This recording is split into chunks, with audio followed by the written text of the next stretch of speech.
You're listening to Agency Alchemy, a podcast from Advertising Week. Join us as we sit down with top agency executives to uncover the secrets behind their success and explore how they're navigating the ever-evolving advertising landscape. From discussions around innovative strategies and emerging trends to effective leadership conversations, each episode offers invaluable insights into what it takes to thrive in today's evolving marketing world. If you like this podcast, be sure to subscribe and leave us a review on your podcast platform of choice. And if you're looking for more content like this, check out our roster of podcasts available now on the Advertising Week Podcast Network at www.advertisingweek.com/podcasts. Thanks for listening.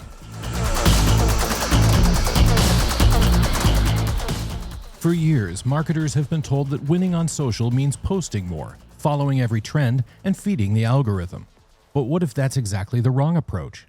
My guest today is Blake Heel, founder and CEO of Conscious Minds, who argues that social has evolved from a content distribution channel into the primary place where brands define who they are. We discuss why storytelling is replacing scale, why culture beats algorithms, and why human taste may be the most valuable competitive advantage in an AI-driven marketing world.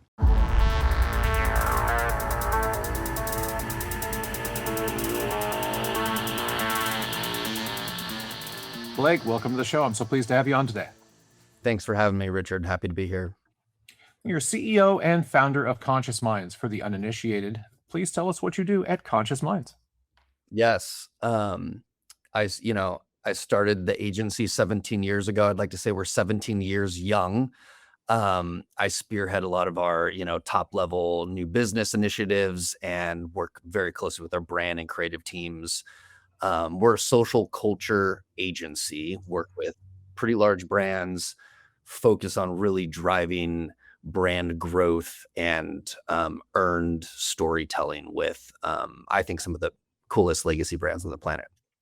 Excellent. Well, one of the tendencies in the industry that I've noticed over the past many years is to treat social as sort of a volume game, more of this, more of that, more of everything.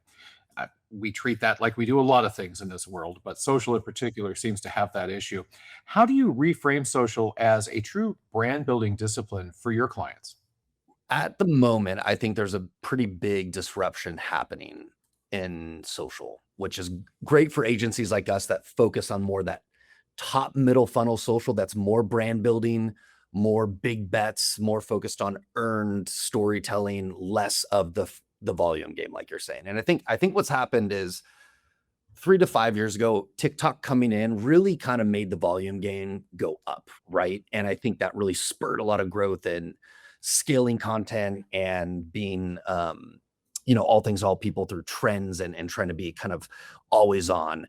Always on still plays a role, but I think that's taken a back seat to larger brand initiatives that agencies like us that focus really on curating the brand with a social first point of view. And that used to be TV, that used to be out of home. But I just think as more and more audiences and consumers just focus on their phone, brands are realizing they really got to show up in social and say something and stand for something and create content that the audiences value and that they want to see and interact with, which I do feel 15 years ago, maybe that's where social was at 10, 15 years. I do feel like it started that way and then it kind of got lost in the volume game and following trends. And now I do feel it's coming back to brands understanding that social is their main platform. It is the new TV. It is the new premium channel. Of course, you can still do the volume game, but if you're not doing if you're not creating stories that matter and that really represent your brand and show the audience what you stand for, you just get lost and you're just chasing the algorithm, which I don't think really moves the needle from a business perspective. I find it interesting that you sort of singled out TikTok as kind of that sort of moment where things change. What was it in your mind specifically about TikTok that kind of caused that transformation? Yeah. I think there was such a feed-based mindset prior. 8 years ago, I think the feed was way more important. When I say the feed, the Instagram feed mainly, and TikTok was still very young. And obviously TikTok was around and stories were around, but stories were kind of a little bit of an afterthought.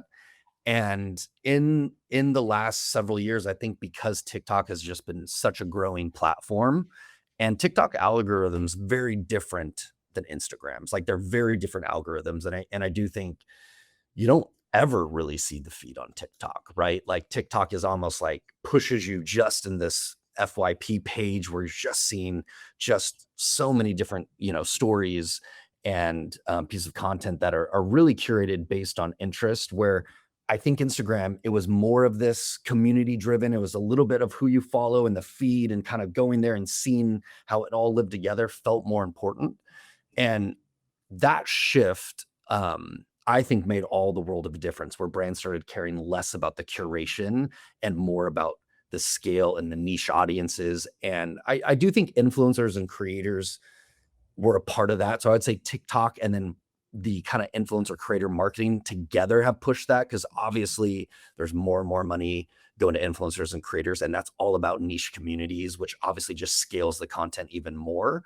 So I would say those two trends have really pushed less of a emphasis on you know um, kind of showing up in one way, and more of an emphasis on showing up in a lot of ways for brands, right? Which I think still works. There's just a way to do it that keeps your brand identity. There's a way to do it that you're still showing up, even if you're making 50 unique pieces of content.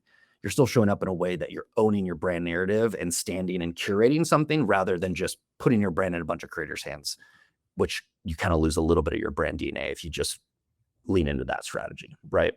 Yeah, one of the things that we see a lot, and this is not, I don't want to think, I don't think it's gotten better or worse, but you see a lot of brands, sort of caving to that pressure of chasing the algorithm rewards, as it were, trends, formats, short-term spikes. How do you convince clients that, have that priority, mistakenly so probably? How do you convince them to prioritize what's right for the audience and the brand instead of chasing those short-term sort of gains? Yeah. A clear example, we started working with Starbucks about 18 months ago, and we kind of came at the beginning of the turnaround. I think it's been one of the most, kind of globally looked after turnarounds, with, a lot of kind of the press um, featuring the business. And at the time, they were heavily focused on product, right? And the core consumer, they have 35 million followers on Instagram, and they have a lot of fandom. They have a lot of people that just love their product. So posting product images was getting the highest returns, and kind of the unlock to the algorithm as far as performance, right? And then when we came in, we kind of had to say, hey, y'all, we need to pivot the strategy. We need to be more human. We need to be more culture driven. We can still feature product, but it's going to take a hit to the numbers for a while. This pivot is not going to look good from a performance, engagement, views metric in the short term. But we believe in 12 to 18 months, the impact of reaching new audiences will catch up. And that's really the dialogue, because a lot of people get stuck on the algorithm and they're serving one audience over and over and over again. And you kind of get used to some numbers, but a lot of brands need to grow, especially legacy brands like Starbucks. They had their core, rewards member. Their um, challenge was, how do we grow beyond that? How do we get younger? How do we get Gen Z back, right? It wasn't the millennial people that are the rewards members. It was like, how do we get this younger audience? But they weren't serving them. They were just serving their kind of rewards member. So, it takes convincing. It takes the proof point of time, which I think, nothing happens overnight on social, in my opinion, unless it just goes viral, and which no one can really control. And it did. 18 months later, we're seeing better engagement. We're seeing a much wider audience. We're seeing sales turn around. We're seeing a much younger audience, especially on TikTok, where we've kind of focused a lot of, our kind of more youthful content. But that takes some trust. It takes some dialogue. And honestly, it takes some bravery. I think some brands and marketers and agencies, if you don't stand up to the algorithm, it just eats you alive. And I think that's kind of what's making or breaking certain brands at the moment. It's interesting you bring up Starbucks as an example, because once upon a time, Starbucks was all about the experience of walking into the store. And as somebody who's, followed Starbucks forever, I'm from Seattle, so you can't help it. But, there's definitely something I've noticed where, oh, hey, look, it's fall. I wonder, if the pumpkin spice latte is going to come out. And that's great, but there's a finite amount of people to whom that appeals to, and then got away from that entire core experience of going into the store. How does it feel? What kind of music is playing? All of that. It's fascinating to kind of come full circle, as you've kind of described, to renew that experience for people and gain audience and perhaps fandom from that. In looking at that, how do you operationalize something like that within Conscious Minds? A lot of agencies get the sort of thing wrong. They are still chasing the algorithm. What are you doing differently internally to, number one, express that, and number two, really convince the clients? Because 18 months, as you describe it, that's a long time. And I think people really do think social is an immediate, instant gratification game. Yeah. Yeah, I would say social's an instant gratification on look and feel, right? Most of our clients, we can turn around, we can flip a feed, we can flip the look and feel within a couple weeks of just the type of content and the curation of content. That feels good. Now, does that change the business? Does that change your audience right away? No, but you can at least look different. You can show up different pretty immediately, which I would agree with. Social can be that instant. But how we structure our offense, which I think really mirrors what's happening in culture and how you need to create on social, is we have pod teams that are very much deeply dedicated to our brand partners. So they are a smaller team, more upstream, really focused on cracking the brand point of view and curating these bigger bets. When I say bigger bets, less of the always on and more of, hey, every brand typically has 5 to 10 moments throughout a year of how do we show up, or how do we pick a moment where we want to show up, like April Fool's Day, that we want to win that this year, or whatever that might be, right? Or obviously pumpkin spice latte, fall, Starbucks is going to show up during that season, right? And that team's really obsessing the strategy of where we place our bigger social culture bets. How do we show up authentically? What is our audience data telling us? And then what should we do as a brand, and really think deeply about what's authentic that people want Starbucks to show up, or even Yahoo. We were really struggling with how to revive Yahoo because it's an older brand. It's been around forever. Again, kind of forgotten about. And we're like, you know what? We're going to place bets on doing these really freaking weird inventions that have nothing to do with tech, but everything to do with some of the social and internet problems that we're facing. And we think doing those bets, releasing these products are going to kind of shake loose a whole new way for Yahoo to show up. That's what our kind of brand pod teams do that are really strategic thinkers. Then we kind of have these executional teams where we call labels, the best at creators, the best at production, the best at using AI. They're all about execution and speed, because once you crack those bets that are much more strategic, then you just need very smart ways to make and authentic ways to make, whether that's an influencer, a creator, you go shoot it yourself, you do a collaboration with another brand, whatever that might be. And that can run on a different speed, that can run on a different cadence. And a lot of that always on content, you got to do it right. To me, the number one thing I want people to walk away with is you got to have that 360 experience on social. Just like you said, you used to walk into a Starbucks and you would smell the smells and get your little iPod, download, and you're getting 4 to 5 different experiences. I think social needs to behave like that now, where you need to have your always on front door. You need to have an influencer strategy, but you need to have your big bets and show up in very awesome, unexpected ways as a brand as well. And we kind of have teams structured in those that they're all focusing on different parts of the funnel. They're all focusing on different speeds. And I think that combo and diversified approach isn't just putting all of our money on being Duolingo and trying to ride the algorithm and trends and be like, cool, we're going to just hire a bunch of 22-year-olds to be really good on always on and try to be the first to trends. And that's our way in. That's part of it, but that's maybe 20% of the strategy, right? So I think because our teams really mirror some of the behaviors we want to show up as a brand, it authentically puts us in that place where our influencers, our always on strategy, our big bets are really showing up. And now we're starting to add more and more IRL activations. I would say the biggest growth opportunity on social is actually IRL, which is interesting. And, you would think it's like, well, it's digital, but it's like, yeah, it's digital. But I think more and more brands want to show up at Coachella and different places, do it in a social led way, do it where they're still telling the story on social, but it's really an IRL idea and experience, right? So even that's a new team we're putting together to really obsess how we show up in person at events and activate in smart ways.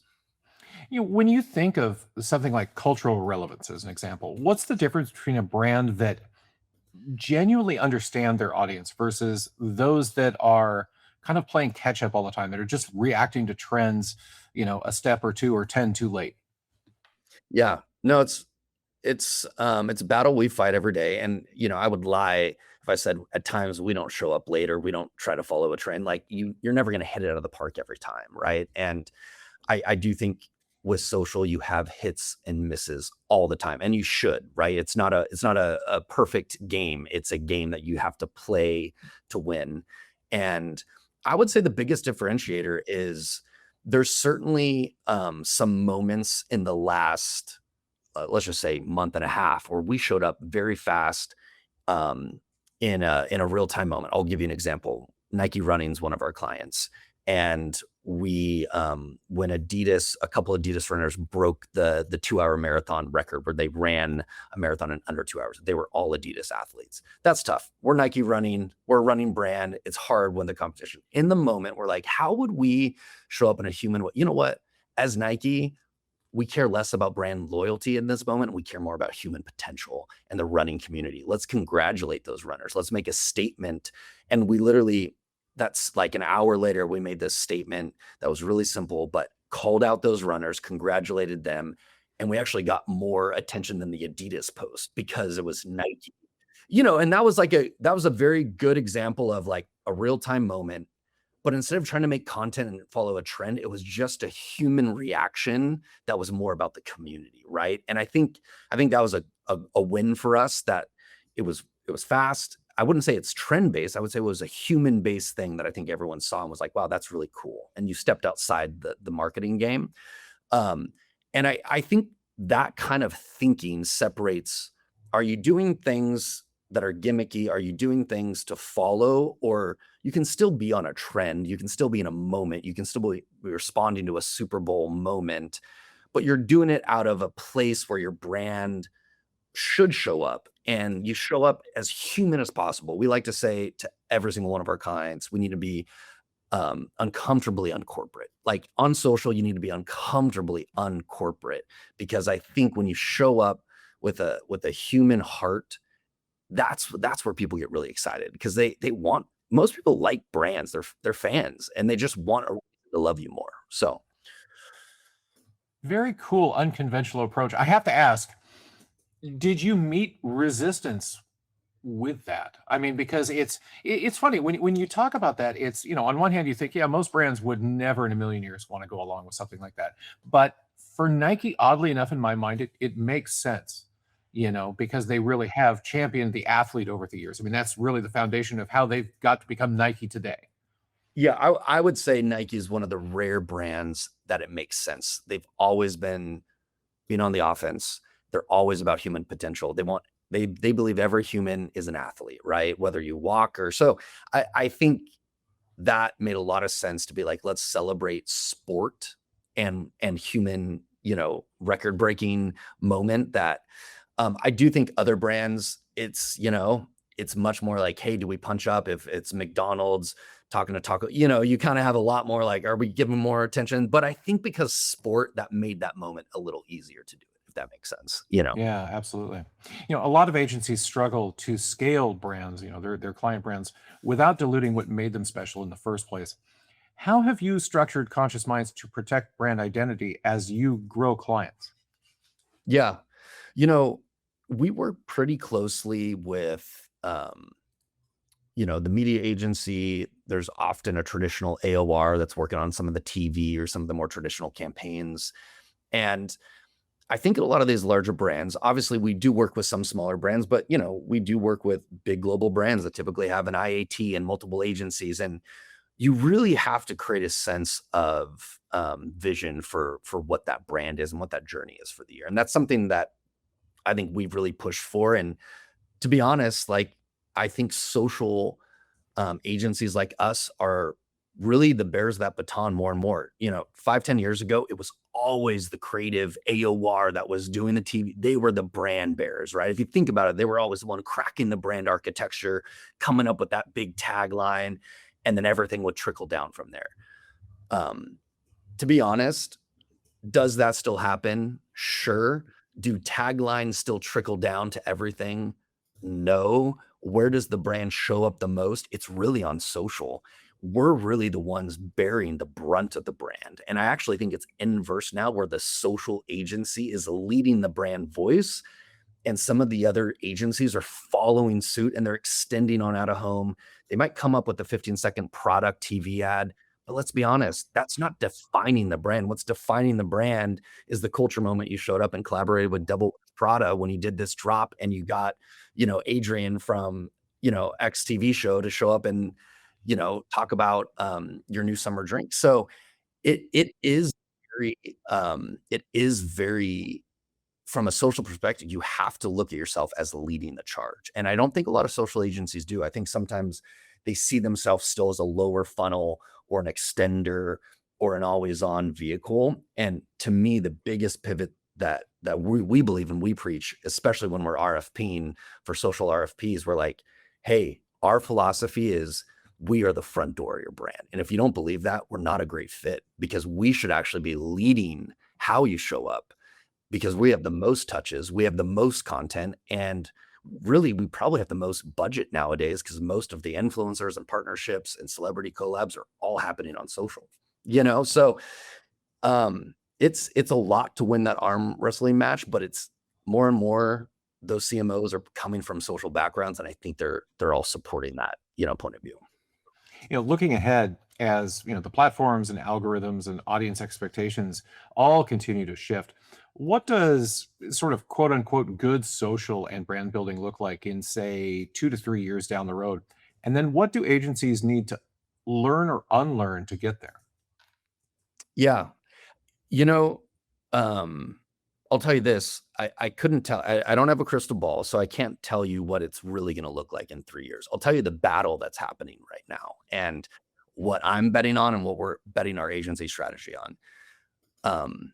Especially with AI coming, that's kind of scaring a lot of people. I think it's actually good for social culture agencies, because the one thing AI sucks at is how to break the internet and curate a culture moment. They're much better at creating lower funnel content, or helping you make a TV ad that's like CGI based.